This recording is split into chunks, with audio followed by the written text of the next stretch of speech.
नमस्कार. बृहन्मुंबई महानगरपालिका शिक्षण विभाग अंतर्गत व्हर्च्युअल क्लासमध्ये तुम्हा विद्यार्थ्यांचे हार्दिक स्वागत. मी प्राची लुबे आज तुम्हाला इयत्ता 7वी गणितमधील एक महत्त्वाचा पाठ शिकवणार आहे. चला तर पाठाला सुरुवात करूया. आज आपण इयत्ता 7वी गणितमधील प्रकरण पहिले भौमितिक रचना या प्रकरणाचा दुसरा भाग पाहणार आहोत. दुसरा भाग आहे त्रिकोण रचना, construction of triangle.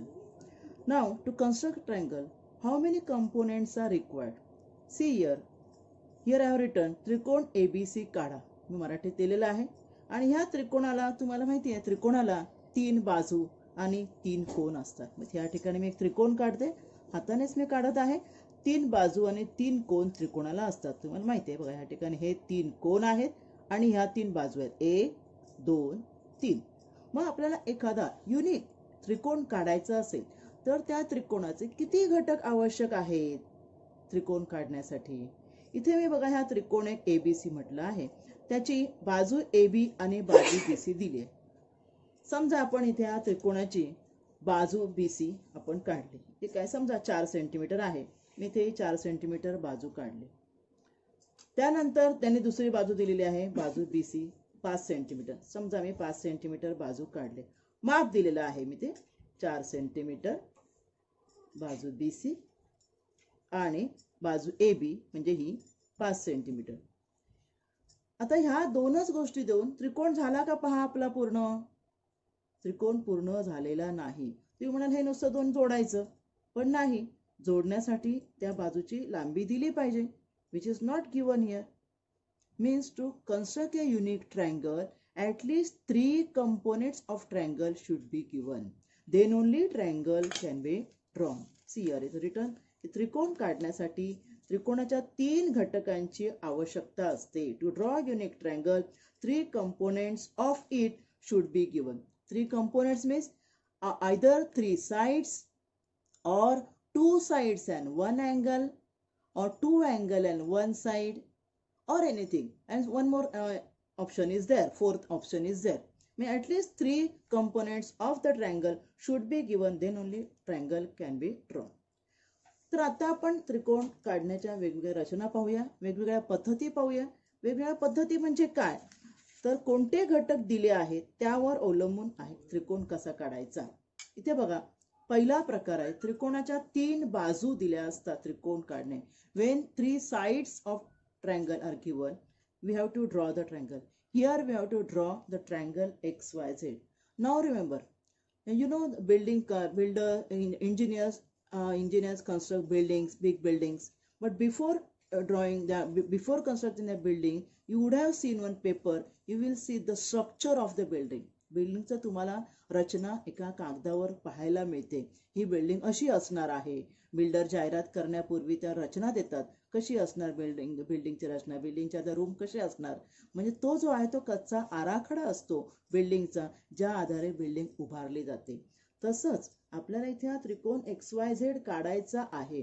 पण तो त्रिकोण काढायचा कसा यासाठी आधी आपल्याला त्रिकोणाची रफ आकृती काढणे आवश्यक आहे. त्याला म्हणतात कच्ची आकृती. Rough diagram of triangle should be draw. Now how I will draw? I know I have to draw the triangle XYZ. Okay, and here sides are given 11, 12 and 10. I have taken bigger measures so that you could see properly. मग आता इथे मी कोणती बाजू घेणार? मी सरवणार. समजा आता मी इथे आधी रफ ट्रायंगल काढत आहे.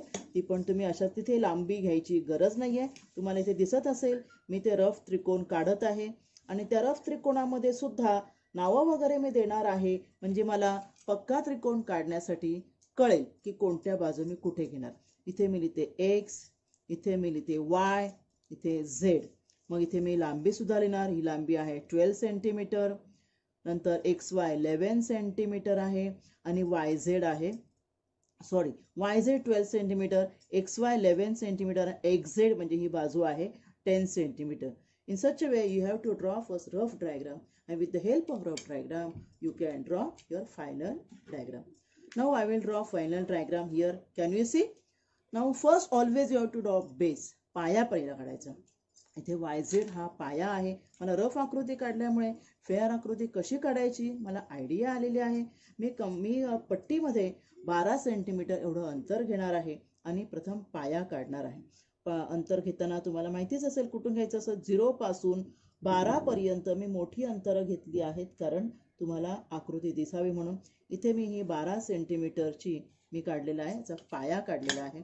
पायाला आपण नावं देऊया YZ. तिथेच लगेच लांबी पण लिहायची आहे 12 सेंटीमीटर. आता तुम्हाला काय करायचं आहे, वरच्या ज्या बाजू आहेत त्या काढण्यासाठी कंपासचा वापर करायचा आहे, पेन्सिल लावलेल्या. ठीक आहे. मग कंपासमध्ये आपण काय करायचं, आपण इथे लिहिलेलं आहे लांबी XY अंतर आहे 11 सेंटीमीटर. पट्टीच्या साह्याने पट्टीच्या दोन टोकावर शून्यावर एक टोक आणि 11 आकड्यावर दुसरं टोक करून तुम्ही पट्टीमध्ये माप घ्यायचं आहे, बरोबर 11 सेंटीमीटर. बघा मी बरोबर या ठिकाणी 11 सेंटीमीटर घेत आहे. तुम्हाला दिसत असेल हे मी अंतर बरोबर 11 सेंटीमीटर घेतलेलं आहे. आणि XY आहे. आता X आपला बिंदू वरती आहे, तो आपल्याला काढलेला नाही. Y हा बिंदू या ठिकाणी आहे. Keeping the pointer of compass on the point Y, I will draw one arc on upper side which will indicate the distance of 11 centimeter. हे अंतर जे आहे, तुम्हाला आर्क दिसत असेल ना, मी पेन्सिलने काढलेला आहे. हा आर्क 11 सेंटीमीटर अंतर दाखवतो. आता ह्या 11 सेंटीमीटरवर कुठेतरी इकडे आपला पॉइंट आहे, एक्स पॉइंट, पण आपल्याला माहित नाही कुठे आहे तो. त्यासाठी ह्या उजव्या बाजूचं जे अंतर आहे ते आपण घेऊया कंपासमध्ये 10 सेंटीमीटर. मी कंपासचं एक टोक पुन्हा ह्या पट्टीवर ठेवणार आहे, पेन्सिलचं टोक ठेवणार आहे बरोबर 10च्या ठिकाणी ठेवणार आहे. कंपासमध्ये मी 10 सेंटीमीटर अंतर घेतलेलं आहे. Keeping the pointer on Z, I will draw another arc which will cut or which will intersect the other arc. See here, can you see? I have drawn the arc which will intersect the other arc, having the distance up to that arc is 10 centimeter. Now I got the point X over here, correct? आता मी काय करणार, आता तुमच्या लक्षात आलंच असेल, ज्या ठिकाणी दोन्ही आर्क एकमेकांना कट झाले आहे तिथून मी जोडणार आहे X आणि Y. ही मला एक लांबी मिळाली आणि दुसरी मला लांबी मिळाली आहे, दुसरी बाजू मला मिळालेली आहे XZ. This way we have drawn one unique triangle where 3 sides are given. समजलं तुम्हाला? आता आपण पाहूया दुसरी रचना.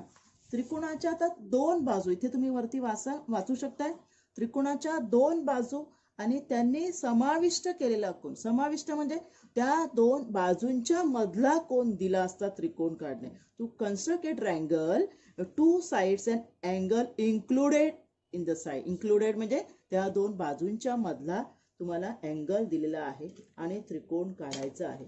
आधी मी रफ त्रिकोण काढते. रफ त्रिकोण काढताना काय करायचं, 2 साइड दिलेल्या आहेत ना, मग आता मी आधी एक त्रिकोण काढते मी आधी, कारण इथे आपल्याला काय करायचं आहे, आपण रफच काढतोय ना. तर मी रफ त्रिकोण काढताना आपण त्रिकोण काढून घ्यायचा आणि कुठला कोन दिला आहे त्याप्रमाणे तुम्हाला पाया घ्यायचा आहे. Now I will see which angle is given. Angle is given P. P angle is given. Therefore, P should come either here or here. I will mostly try that P will come this side. ह्या बाजूला P येईल असं आपल्याला बघायचं, कळलं ना. मग इथे P आल्यावर मग तुम्ही मला Q आणि R कुठे, Q आणि R कुठे लिहायचं, तुम्ही बाजू कुठल्या दिल्यात बघा. PQ दिलेली आहे आणि PR दिलेली आहे, त्यामुळे P आणि Q इथे घेतला तरी पण चालेल. P, Q आणि R. आता आपण मेजर्स लिहूया. PQ is given 12 centimeter.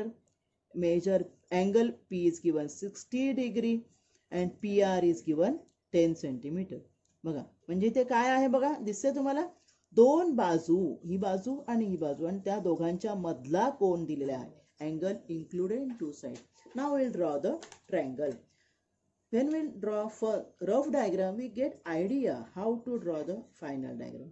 See, first I will draw PQ, that is base of the triangle, 12 centimeter. I will take the distance of 12 centimeter. With the scale, I will draw PQ, put the name to the end points as PQ. Write the distance of PQ 12 centimeter. Then I have to take the measure of angle 60 degree.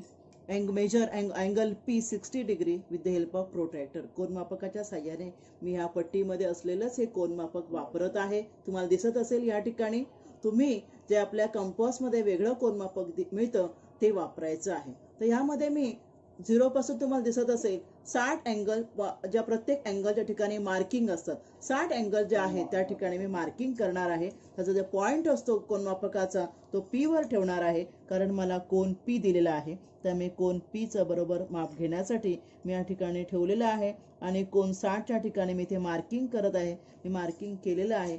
आता हे marking करून मी एक काय काढणार आहे, किरण काढणार आहे. I will draw one ray. Now this ray will not have any measure, will not have any length. This ray is only showing that here angle is 60 degree. This ray indicates that this angle is 60 degree. Correct. Now this ray do not have length. Therefore, I will see the length which is given of PR, that is 10 centimeter. With the help of compass, I will take distance of 10 centimeter in the compass, that is of PR.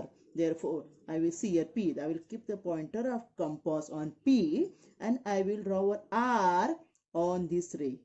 Now this arc indicates the distance up to this arc is 10 centimeter. I will this is equal to 10 centimeter. I will put the name R and now I will join R and Q. See here our triangle is completed. इथे आपला हा triangle ज्यामध्ये दोन बाजू बघा, ही दुसरी बाजू 10 centimetre आणि पहिली बाजू 12 सेंटीमीटर, ह्या दोघांच्या मधला अँगल, दोन बाजूंच्या मधला अँगल दिला असता त्रिकोण कसा काढायचा हे आपण इथे शिकलेलो आहोत. पाहूया आता तिसरा प्रकार, दोन कोन आणि त्यांनी समाविष्ट केलेली बाजू, म्हणजे एकच बाजू दिलेली आहे, दोन कोन दिले. मग इथे रफ त्रिकोण आपण कसा काढणार? प्रथम आधी त्रिकोण काढूया. रफ त्रिकोण काढताना माप घ्यायची गरज नाही. तुम्ही रफ त्रिकोण कसाही काढू शकता. इथे मी रफ त्रिकोण काढत आहे बघा, माप मी घेतलेली नाहीत. फक्त रफ त्रिकोण आपल्याला मुख्य त्रिकोणाची आयडिया देतो. ते मी नाव आपल्याला जे मी ठरवलं आहे ते नाव देणार आहे. हा ओके, नाव देताना आधी बघायचं बाजू कुठली दिलेली आहे. ती बाजू आपल्याला दिलेली आहे YX, कारण एकच बाजू दिलेली आहे ना. तर बाजू जी दिलेली आहे ती पाया आहे. The side length of the side is given should be the base. Therefore, YX should come here. Therefore I will write here Z, because YX should come here. No, therefore X, here it will come X, here it will come Y and Z. Z वरती जाईल. मी X वरती लिहिणार होते, X नाही. तर YX आपल्याला दिलेला आहे 12 सेंटीमीटर. इथे सुद्धा तुम्ही लांबी लिहू शकता. हा, तर कोण बघायचे कोणते दिलेले आहेत ते. ZXY 3 अक्षरी नावामध्ये the मधलं अक्षर, when three letter name of angle is given, then middle letter indicates the angle. middle letter म्हणजे मधला जो अक्षर जे आहे ते कोन दाखवतो. म्हणजे हा कोन X आहे 40 डिग्री आणि हा जो कोन Y आहे तो दिला आहे तुम्हाला 70 डिग्री. बरोबर, हा मी काढला रफ त्रिकोण. आता आपण याच्या साहाय्याने फेअर त्रिकोण काढूया. XY बाजू 12 सेंटीमीटर मी माप मुद्दामच तुमच्यासाठी तुम्हाला दिसण्यासाठी मोठी घेतलेली आहे. कंपास पट्टीच्या साहाय्याने मी 12 सेंटीमीटरची एक बेस काढून घेणार आहे. Base is drawn here. X I will write here, Y 12 centimeter. Now I have to use protractor for taking the measures of angle. First I will take measure X, angle X. With the help of protractor I will keep the pointer of protractor at X and I will see where the 40 degree, it indicates the point 40 degree. There I made the point and I will draw the line of 40 degree over here. Now this line or this ray do not have measure, do not have length. It only indicates the angle is 40 degree. It only indicates angle is 40 degree. Now angle Y is also given. For angle Y I will keep this side. When I will keep for angle Y I will keep here and I will measure from this side. Now see, angle is on this side. Therefore, when angle is on left hand side, we have to measure from right hand side. When angle is on right hand side, we have to measure on protractor from left hand side number. From left hand side also, the number starts from 0. And from there, I will see the measure of 70 degree is over here. I will make the point at 70 degree. And then I will draw one more line which will cut the first line. Here our triangle is completed. Here I will write the third point Z it is Z, and here this angle is 70 degree. Thus we have drawn, here only one base was given. We have drawn a triangle where two angles and one included side is given. Now fourth type is to draw right angle triangle. Now you know in right angle triangle always one angle is 90 degree. Correct? Therefore what I told in the starting, three components are required. तीन घटक आवश्यक असतात त्रिकोण काढायला. पण काटकोन त्रिकोण म्हटलं म्हणजे त्यामध्ये एक कोण काटकोन असणारच. त्यामुळे तिथे तुम्हाला ते कर्णभुजा म्हणजे एक कर्ण आणि एक बाजू दिलेली असेल काटकोन त्रिकोणाची. काढूया आपण इथे एक काटकोन त्रिकोण. मी या ठिकाणी हा मी काटकोन त्रिकोण काढते. काटकोन त्रिकोणामध्ये नेहमी एक कोण काटकोन असतो, तुम्हाला माहित आहे. म्हणजे तो काटकोन दिलेलाच आहे याचा अर्थ, बरोबर. त्यामुळे हा कोण काटकोन आहे. आता बाजू कसं लिहायचं तुम्ही बघायचं. तुम्हाला एल एम नावं देताना बघा एल एम एन आहे म्हणजे हा पॉइंट असणार एम. आता बाजू तुम्हाला एक इथे बघा मी हायपोटेनस लिहिलंय म्हणजे हायपोटेनस म्हणजेच काय कर्ण दिलेला आहे 10 सेंटीमीटर. आता उरलेल्या बाजू इथे एम लिहिलं म्हणजे इथे येणार एल आणि इथे येणार एन, बरोबर. म्हणजे एल एन कळलं. आता पाया दिला एम 8 सेंटीमीटर, इथे दिलं 8 सेंटीमीटर. बघा अशा प्रकारे तुमचा त्रिकोण तयार होणार आहे. तुम्ही म्हणाला मग आता एम एन दिलंय म्हणून मी एम एन केलं. समजा एल एम बाजू दिली असती तर ही बाजू खाली घ्यायची, म्हणजे इथे एल आणि इथे एम आणि मग एल. म्हणजे बेस एक बाजू असणार ती खालीच नेहमी घ्यायची असते खालच्या बाजूला. ठीक आहे. I will draw now M N as 8 centimetre. I will take the length of 8 centimeter with the help of protractor. Now this is your MN. We'll write the names of the end points. We'll write the distance. Now keep the protractor on the M point because M is 90 degree angle, na? And where 90 is there I will put the point. I will draw the line which indicates that the angle is 90 degree. This line will indicate only angle. For 90 no need to write the measure because this point, this single symbol itself indicate the angle is 90 degree. Now hypotenuse is given 10 centimeter. With the help of compass I will take the length of 10 centimeter within the 2 points. 10 centimeter length I will take, and I will keep my pointer at point N because L, where L is over here, we don't know. We know L. Therefore, I will keep on N and I will draw one arc which will cut this ray. Now, where the arc is cutting, there is our point L. We will join L and N. पण हे join केले आणि आपला हा काटकोन त्रिकोण तयार झाला. इथे हा त्याचा कर्ण आहे 10 सेंटीमीटर. अशा प्रकारे ह्या भागामध्ये आज आपण काटकोन त्रिकोणाच्या रचना कशा करायच्या ते आपण पाहिलेलं आहे. या भागामध्ये आपण पाहणार आहोत एकरूपता. एकरूपता म्हणजे काय. तुम्हाला जुळी मुलं माहिती असतील. जुळी मुलं तुम्ही पाहिली असतील ना. एखाद्या घरात 2 जुळी मुलं असतील, दोन्ही मुलगे किंवा एक मुलगा एक मुलगी अगदी तंतोतंत सेम दिसत असतात, सारखी दिसत असतात. आपण त्यांना जुळी म्हणतो. तसंच गणितातील शब्द एकरूपता, एकरूप आकृत्या. एकरूप म्हणजे काय. जशी जुळी मुलं तसं एकरूप आकृत्या म्हणजे 2 आकृत्या जेव्हा समान दिसतात, सारख्या दिसतात तेव्हा त्यांना एकरूप आकृत्या असे म्हणतात. तर गणितातील 3 एकरूपता कॉन्ग्रुएन्सी आपण पाहणार आहोत. रेषाखंडाची एकरूपता कॉन्ग्रुएन्सी ऑफ सेगमेंट. हा 2 एकरूप रेषाखंड म्हणजे काय. इथे बघा 2 रेषाखंड आहेत बघा. these are 2 segments AB and CD. Both you can see both are looking identical. Identical means of same length. जर आपण त्यांना मेजर केलं पट्टीने तर त्यांची लांबी सारखी असणार आहे. हा समजा एक AB आहे रेषाखंड, दुसरा रेषाखंड CD आहे. Both the segments are congruent. Congruency is shown by this sign which I have done in between. मग रेषाखंड एकरूप म्हणजे काय. जर दिलेल्या रेषाखंडांची लांबी समान असेल तर त्यांना एकरूप रेषाखंड असे म्हणतात. If given line segments are equal in length then they are called as congruent. See the another example. Here 2 segments are there.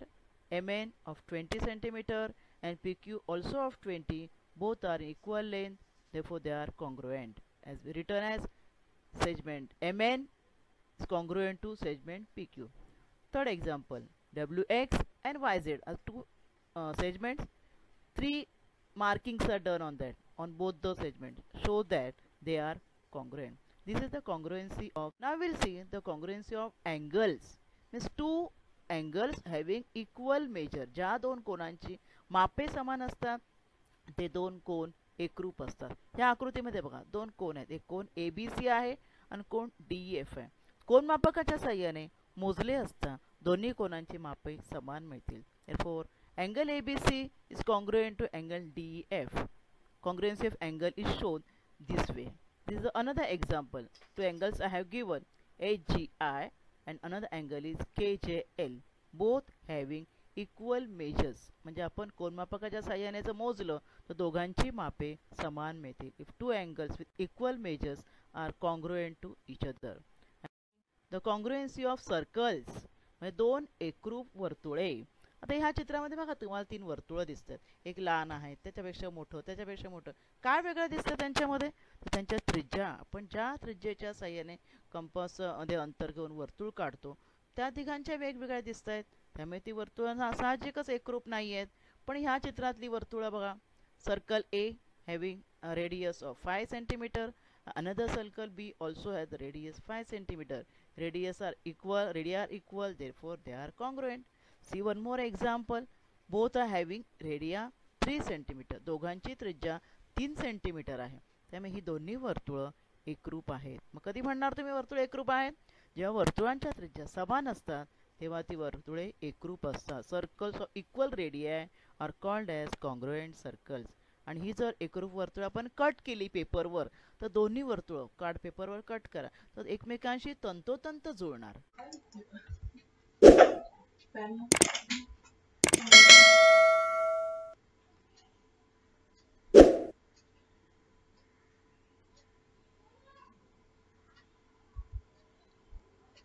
मुलांनो, व्हिडिओ पाहून झाल्यानंतर आपल्याला काय करायचं माहिती?